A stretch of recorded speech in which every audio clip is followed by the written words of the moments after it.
Bismillahirrahmanirrahim. Assalamualaikum warahmatullahi wabarakatuh.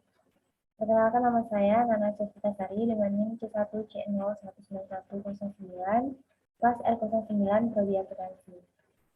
Baiklah, di sini saya akan memaparkan materi mengenai sistem keuangan syariah. Di sini ada beberapa pokok bahasan yang nantinya saya akan membahas. Untuk pokok bahasan yang pertama mengenai konsep memelihara harta kekayaan.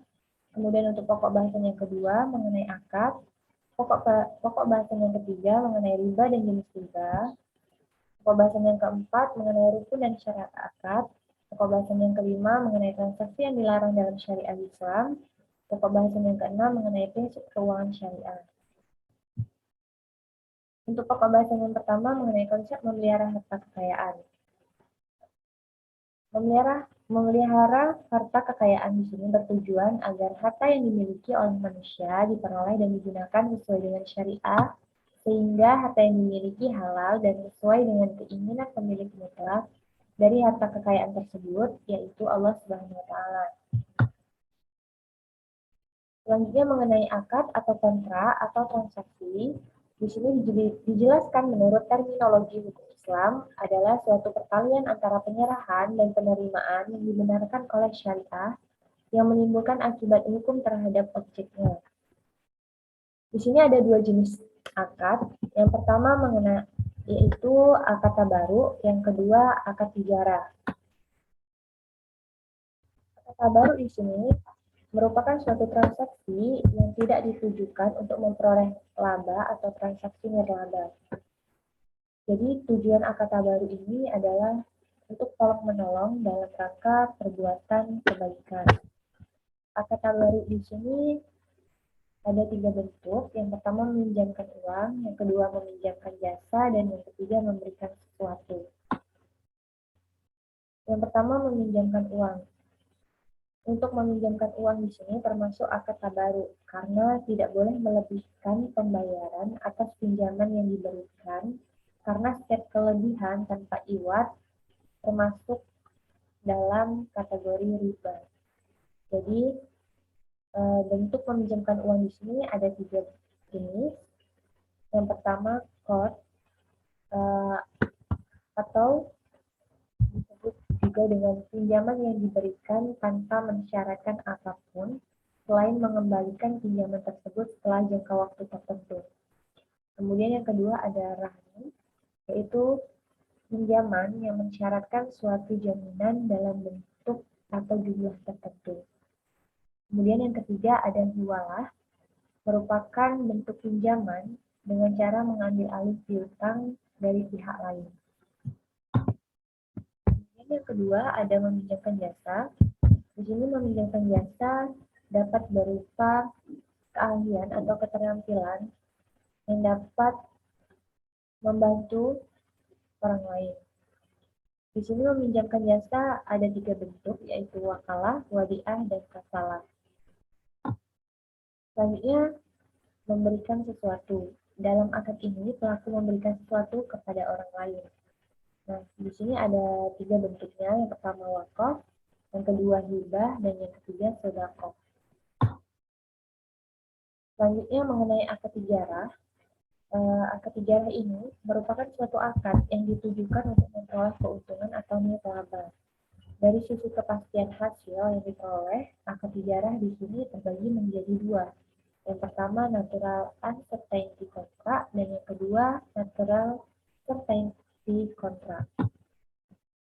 Untuk natural uncertainty kontrak merupakan suatu kontrak yang diturunkan dari teori pencampuran di mana pihak yang bertransaksi saling mencampurkan aset yang mereka miliki menjadi satu, kemudian menanggung risiko bersama-sama untuk mendapatkan keuntungan. Oleh sebab itu, kontrak jenis ini tidak memberikan imbal hasil yang pasti, baik nilai imbal, hasil, maupun waktu. Nah, untuk natural uncertainty kontrak di sini ada 2 jenis, yaitu mudharabah dan musyarakah.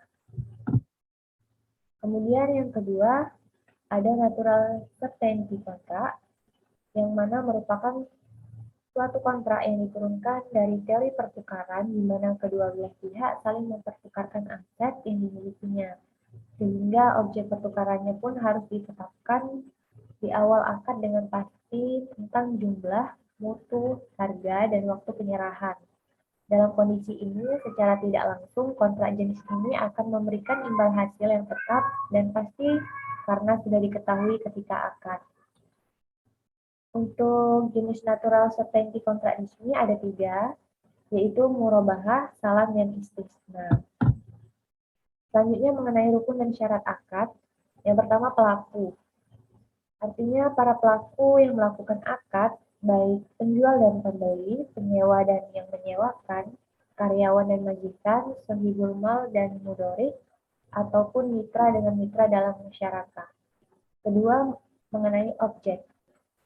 Sebuah konsekuensi yang harus ada dengan dilakukannya suatu transaksi tertentu, objek jual beli barang dagang, objek mudharabah dan musyarakah adalah modal dan kerja.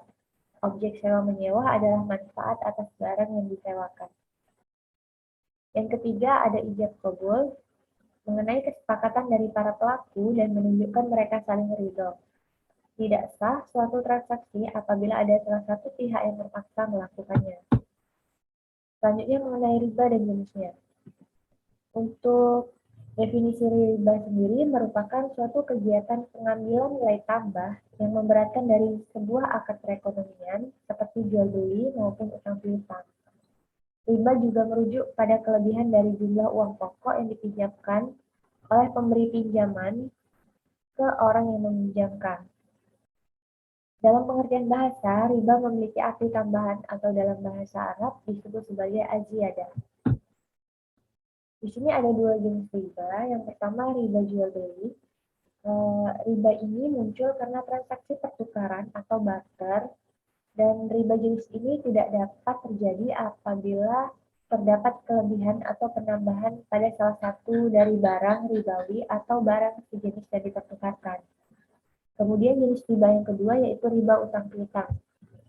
Riba jenis ini muncul karena utang piutang dalam segala jenis transaksi kredit maupun utang piutang, di mana salah satu pihak harus membayar lebih besar dari pokok pinjamannya. Kemudian mengenai transaksi yang dilarang dalam syariah Islam. Di sini ada 11 transaksi yang dilarang.